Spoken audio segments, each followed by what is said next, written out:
পণ্যের মতো প্রেম। দোকানি যেমন চিনে নেয় আগে ক্রেতার চোখের ঘোর, পছন্দ হলে চড়া দামে শেষে আটকে দেয় সে দূর। ঠিক তেমনি ভালো লাগাগুলো সহজ পেলেই তুচ্ছ হতে থাকে, প্রকাশ পেলেই অবহেলার ধুলো জমে সব বাঁকে।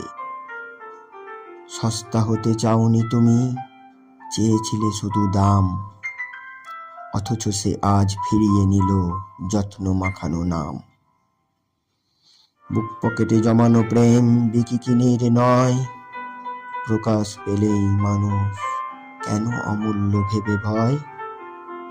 যেখানে দিলে বাড়ে না কদর সেখানে থাকার দায়, নিজের থেকে নিজের দূরত্ব বেড়ে চলে অবেলায়।